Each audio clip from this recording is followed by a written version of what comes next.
Pessoas, continuando o texto, Gênesis 32, só que agora a partir do versículo 25, o texto vai dizer que nesse momento que Jacó está só, um homem vem e luta com ele.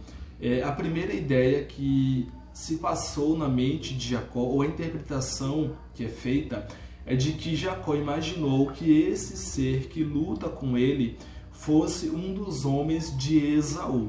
Lembra que Jacó está indo se encontrar com seu irmão Esaú, ele atravessa o pessoal para o outro lado do ribeiro do Jaboque, ele volta e fica sozinho.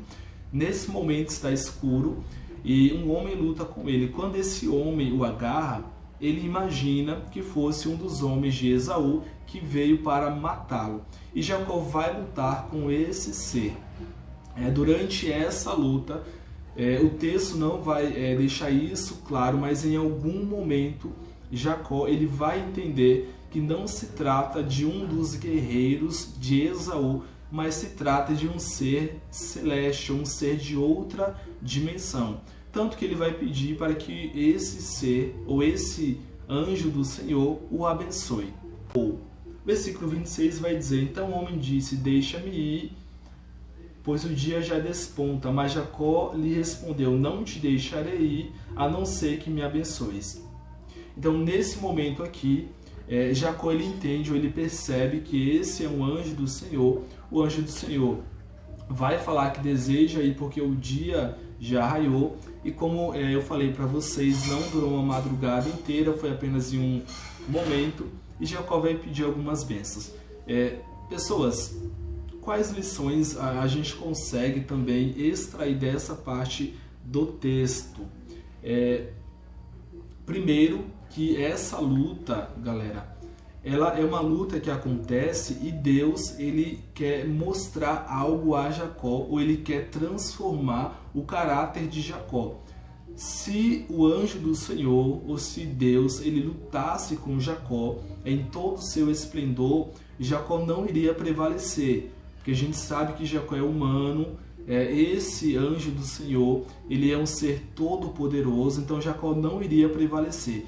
Mas a gente entende aqui que é uma permissão, ou Deus permite que Jacó lute com ele, para que através dessa luta Jacó seja transformado. Quando Jacó ele recebe esse golpe a gente sabe que foi na articulação da coxa, mas o que isso significa? Esse golpe mostra que Jacó ele tinha uma natureza humana, e não foi simplesmente um golpe na parte física ou no corpo físico, mas foi um golpe na alma de Jacó. Pessoas, aproveitando o momento e trazendo para a nossa realidade, em alguns momentos Deus ele vai nos ensinar algo, Deus vai permitir que eu e você, que nós tenhamos algumas experiências, principalmente experiências que tenham algo a nos ensinar espiritualmente falando, e Deus vai deferir alguns golpes na nossa alma. O porquê que eu estou falando isso? Sabe aquele momento que você enfrenta alguma dificuldade, que você passa por algum problema e parece que a vida está destruindo você?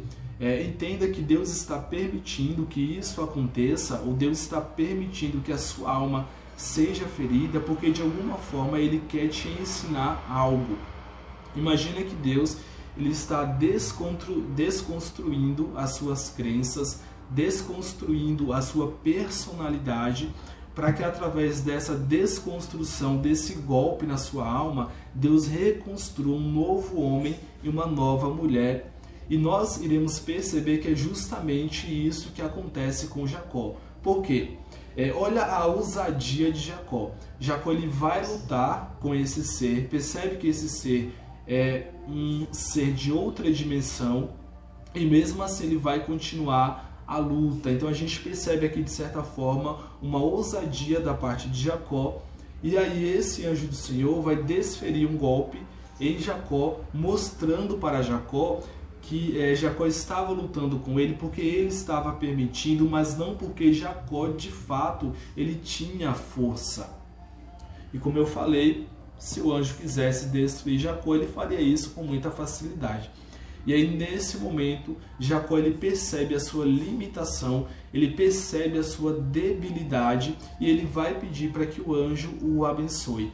Quando Jacó ele pede para que esse anjo abençoe ele, Jacó está reconhecendo que esse ser é um ser superior, que é o próprio Deus, e que ele necessita das bênçãos desse Deus, ele necessita das bênçãos de Yahvé.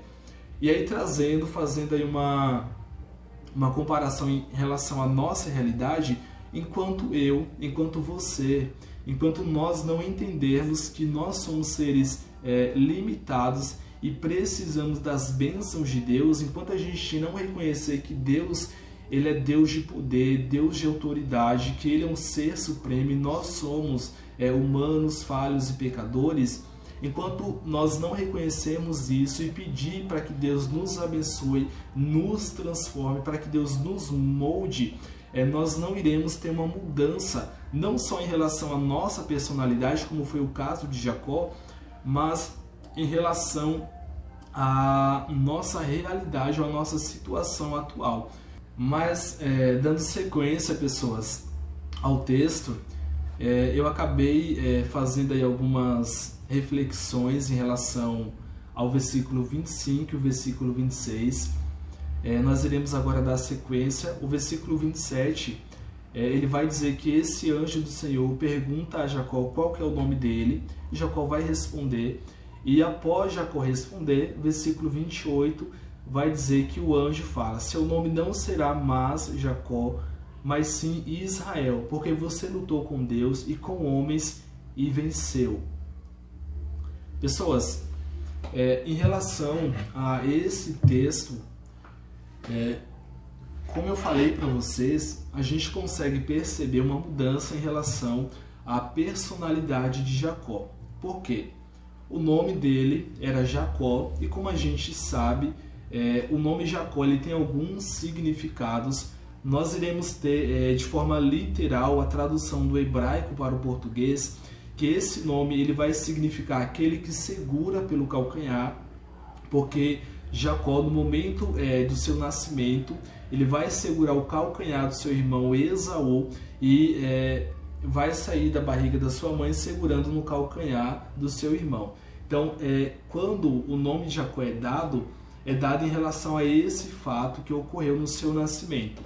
Só que nós iremos ter alguns outros significados em relação ao nome de Jacó, só que esses significados eles são atribuídos a Jacó devido a fatos que ocorreram durante a sua vida.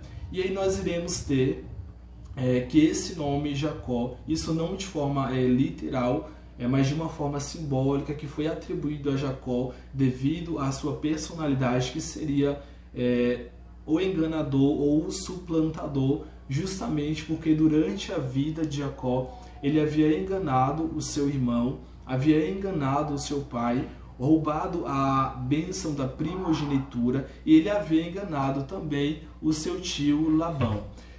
Eu sei que Labão merecia. Labão era um homem completamente desonesto, como a gente viu ao longo dos vídeos. Enganou Jacó durante alguns momentos, mas fato é que Jacó ele era dado ao engano e era um homem extremamente ardiloso. Então nós iremos ter esses significados, e quando o anjo faz essa mudança do nome de Jacó para Israel, o anjo estava falando para Jacó que a vida dele passada, ou essa vida de engano, de suplantação, havia ficado para trás, e a partir desse momento que Jacó recebia o nome de Israel, Jacó estava se tornando uma nova criatura, ou a personalidade, a vida de Jacó estava sendo mudada. O interessante é que após o anjo do Senhor mudar o nome de Jacó para Israel, só após essa mudança que Jacó vai ser abençoado. O texto 29 vai dizer que Jacó ele vai pedir que o anjo diga o seu nome, o anjo não fala, e ali ele abençoa a Jacó. É exatamente isso que o versículo 29 ele vai dizer. Pessoas, antes de entrar nas lições, Em relação ao nome de Israel, nós iremos ter diversos significados.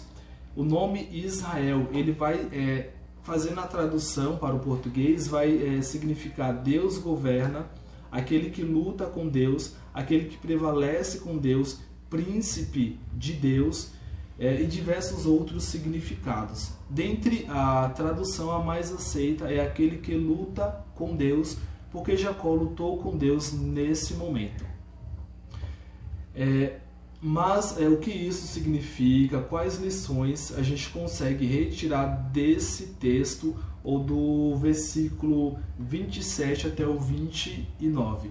Pessoas, da mesma forma que Jacó ele lutou com Deus, e após essa luta ele transforma a vida de Jacó, ele muda a personalidade e o caráter de Jacó, a gente passa por situações semelhantes. Antes de Deus ele transformar a sua vida, antes de Deus mudar o seu caráter e fazer com que você seja uma nova criatura, você vai ter algumas lutas. Você não vai ter uma luta física com o próprio Deus, com o anjo do Senhor, mas você vai ter lutas espirituais e você vai ter lutas emocionais. Ou seja, toda a luta, ou todo o sofrimento, todas as suas batalhas, isso tem um propósito, e o propósito de Yahvé justamente é transformar você e levar você para mais perto dele. Tem um texto, ou um pensamento que vai dizer que o ouro ele é refinado justamente no fogo. E aí a gente fazendo uma junção com essa analogia de que o ouro é purificado ou refinado no fogo, juntando aqui com esse texto, ou com esse fato que ocorre na vida de Jacó, e trazendo para a nossa realidade, antes de Deus ele transformar você, antes de Deus mudar o seu caráter, Deus ele vai te provar, ele vai te refinar no fogo, Deus ele vai purificar você da mesma forma que o ouro é purificado. O que eu quero dizer com isso é que se você está enfrentando alguma dificuldade, se você está passando por um momento de provação, entenda que essa luta ou essa provação é Deus ele permitindo para que você seja purificado, para que você seja moldado segundo o caráter dele. E da mesma forma que Jacó foi transformado, que Jacó ele abandonou a vida que ele tinha e ele começa uma nova jornada, e a gente pode dizer que nesse momento, de fato, Jacó ele tem um encontro com Deus e de fato ele é transformado. Da mesma forma vai acontecer também na sua vida. Mas antes você vai enfrentar algumas lutas, se já não estiver enfrentando. E aí talvez você fale assim, mas eu não recebi um novo nome. Esse novo nome, a Bíblia nos promete que nós iremos receber um novo nome, e isso na pátria futura ou lá no céu. Galera, eu vou finalizar aqui o vídeo, fazer um corte e a gente dá sequência a partir do versículo 30. Beleza?